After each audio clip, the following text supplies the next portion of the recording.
What's up guys, I'm gonna teach you how to fix the request error in Hamster Kombat. So make sure to watch all the video and not miss any step.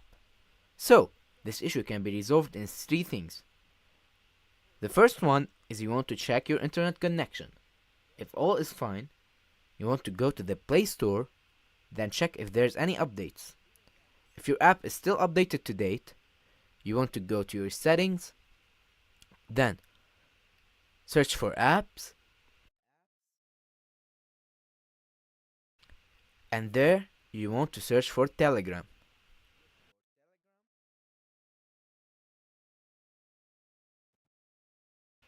When you enter, I want you to scroll down, then tap on storage.